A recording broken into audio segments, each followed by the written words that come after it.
trickery, all of that. But you have to be able to define who you are, and then understand that it's time to make a change. So I would admonish you with the book. Go back through the activities, and I'm giving everybody here a mirror. And if you don't have the book, you'll receive one. With that activity, you need to write down, look in the mirror, which I'm telling you, you're going to have to do it when probably nobody is there. Nobody. No kids, no anything. You're going to have to be like kind of isolated by yourself. And when you get your sheet of paper, I had a notepad that fit like this. And I sat there and I did my columns. I split my columns and I said, okay, what are my strengths? What are my weaknesses? What are the dark things that I have not dealt with? And I put those things down and I started writing about it.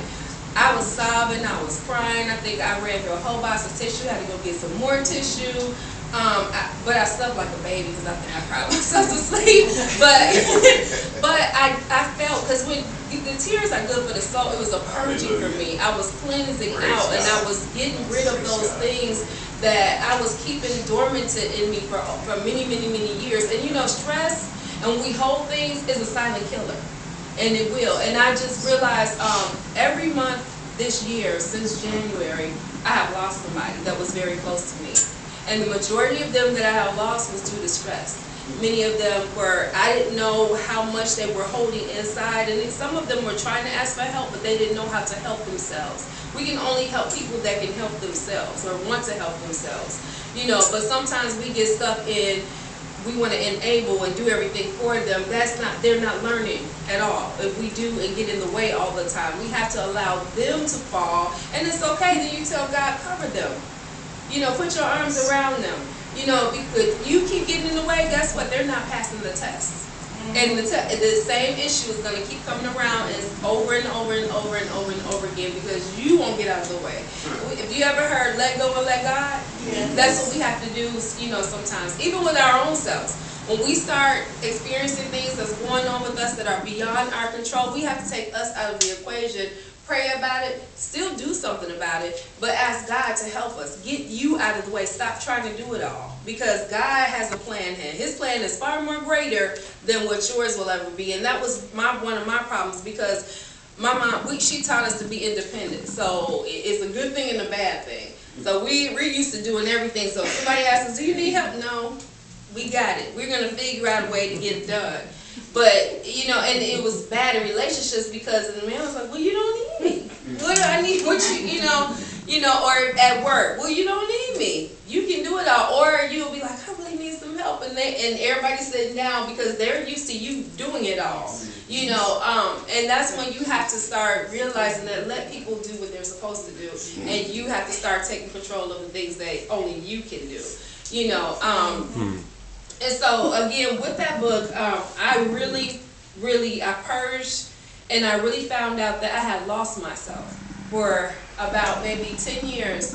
I had gained weight, I had got sick, I had didn't know what was going on, had stomach problems and stuff like that. Come to find out, I had to have my gallbladder removed.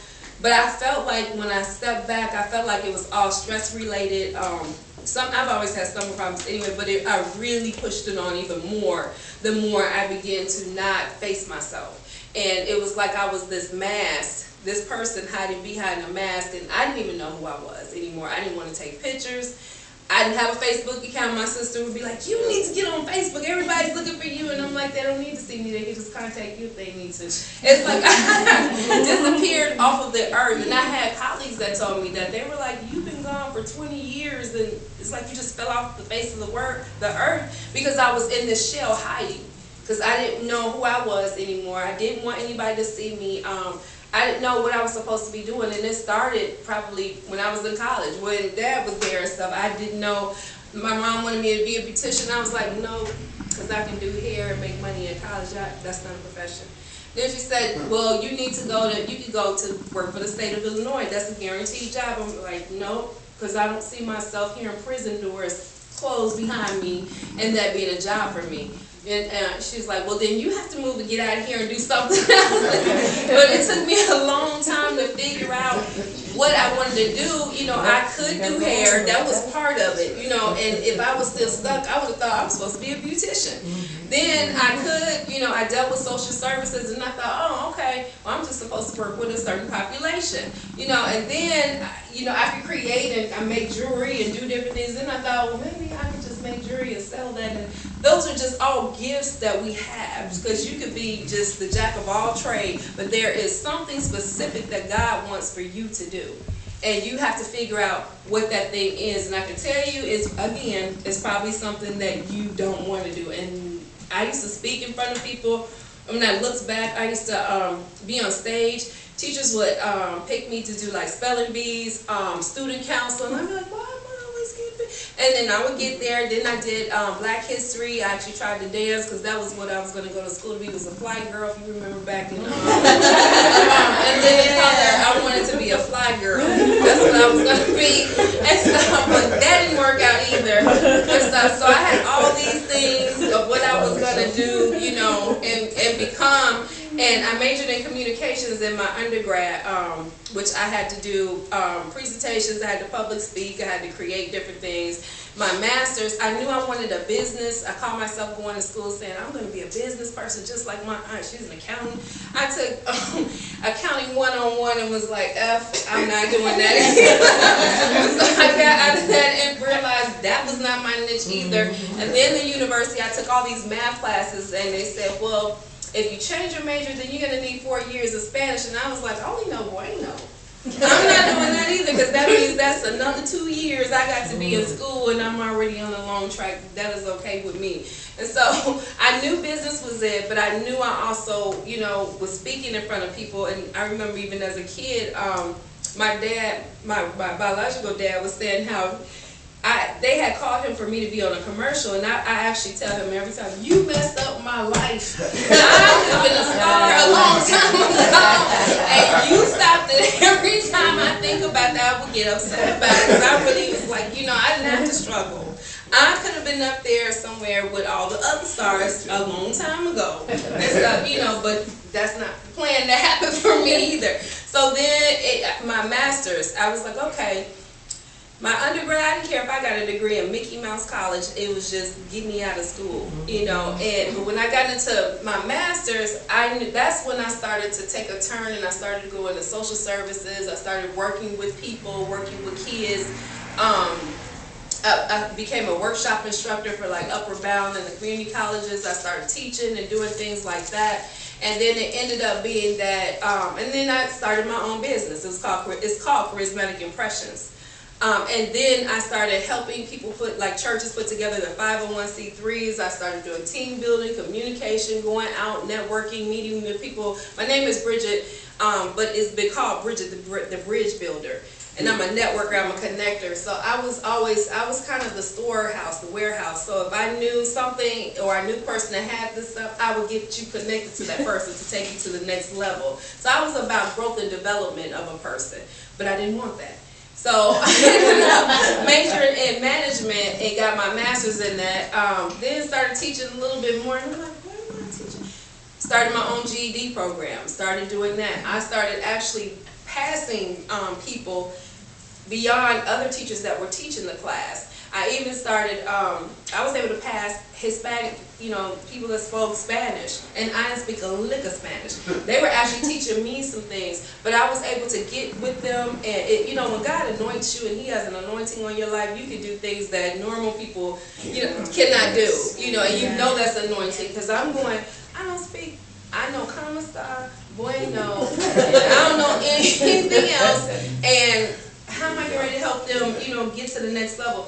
I had a class of 24 and maybe 23, all 23 passed. The 24th person just did something happen with the attendance part of it, but everybody passed. And I had other teachers that were sending students in my class in order to pass them on, and they did. And they got their GED. So I knew education, and it was always education, social service, but the key intertwined thing that connected them all was people in general. I worked in pre-K to elementary schools for years. I trained under administrators. I know every aspect from kindergarten, pre-K to all the way up to your high school, even college level, higher education. I know every aspect of it and have been a part of it for years, over now 20 years. And so I knew that was a part of my life. The book is what birthed everything and made everything kind of come together, and it made me realize that I'm supposed to be around people. I'm supposed to be helping people. I have to share my story because I have a poster that says your story is your glory. Because whatever your story is, when you start writing your own story and think about the story of your life, that's where you're going to find whatever your calling is supposed to be, which is the next book, by the way.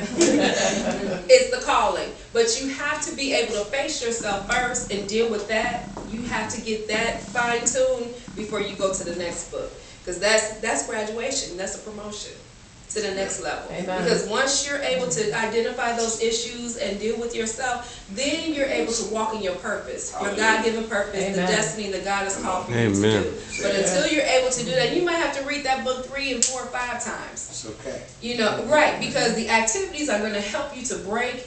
It's going to help you to heal. It's going to, but again, you have to be honest, and I cannot stress that. And why not? It's just you in the mirror and you and God. There's nobody that has to know your secret but you and God.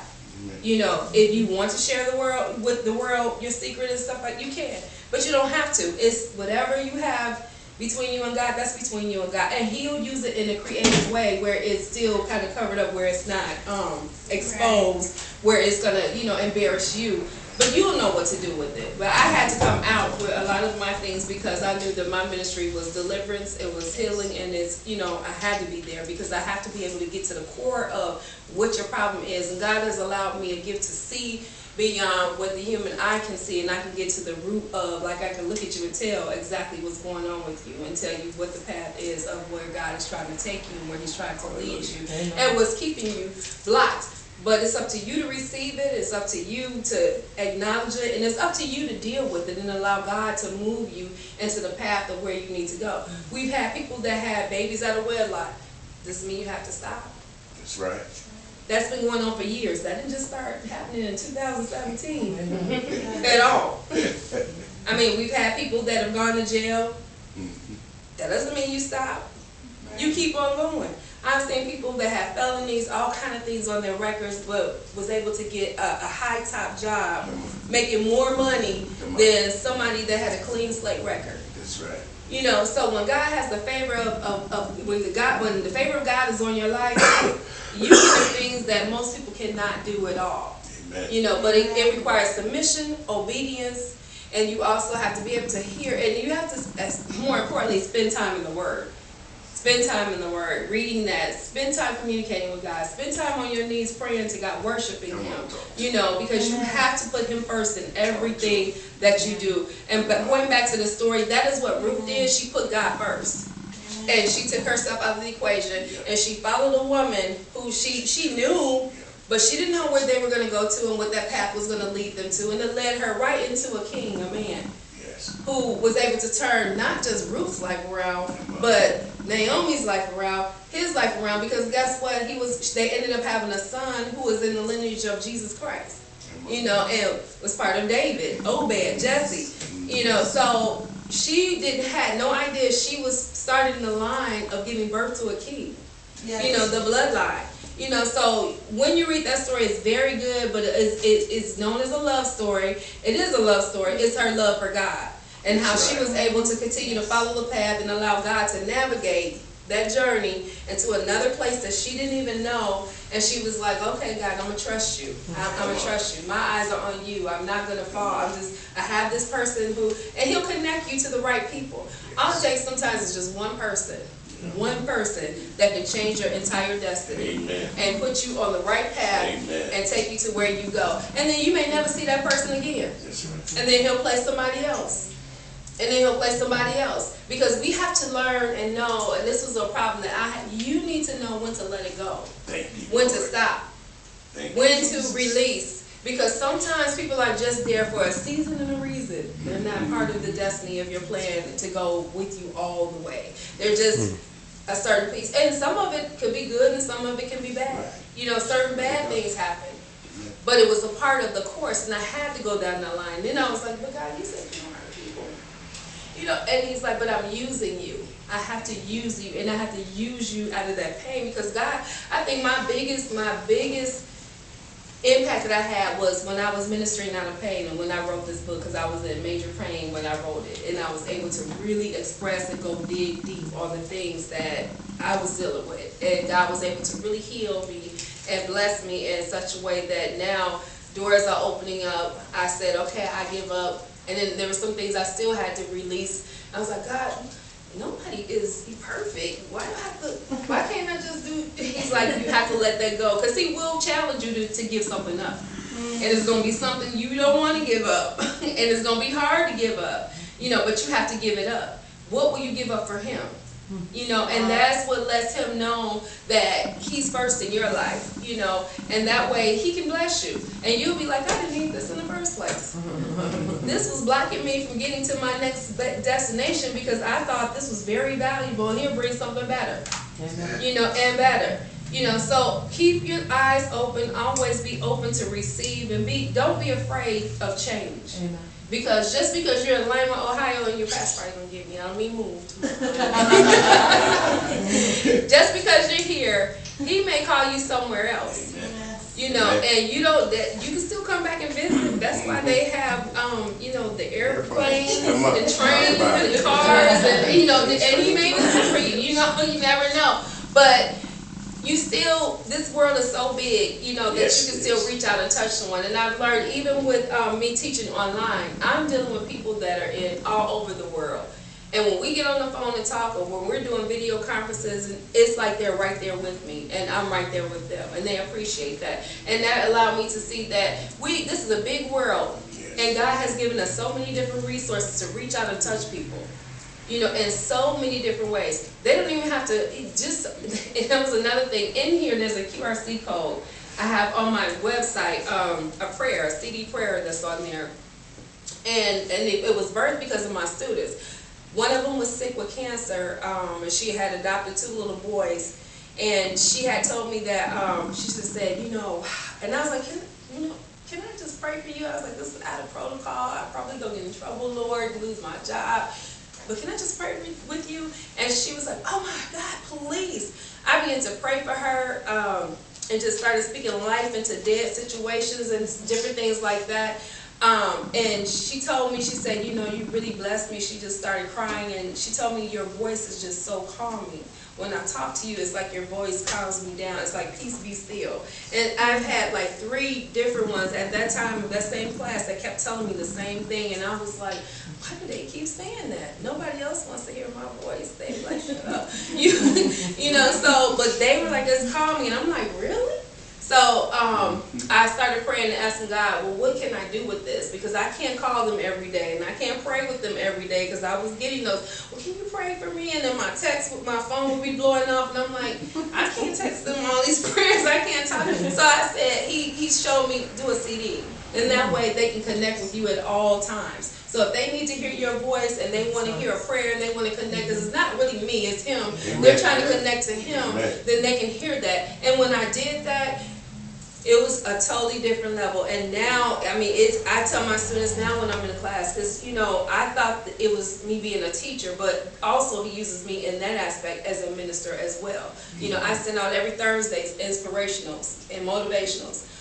Even if I get one student that says, oh, you really blessed me, I really needed that, this was going on in my life, because they're real people too. I've had deaths that happened suddenly where they couldn't turn stuff in, or I've had people that are bedridden. I've had, all kind of situations that have taken place where I still had to be flexible, I had to be open, and I really had to trust and depend on God, because I couldn't go see them, I couldn't lay eyes on them, I could not touch them at all. So I have to go by blind faith, knowing that he that has begun a good work in you shall perform it until the day of Christ Jesus. And then all I have to do is speak the word, as he did with the centurion soldier, and the word will be sent afar, and believe and receive and know that God has healed and delivered that person. And that's every time I do that.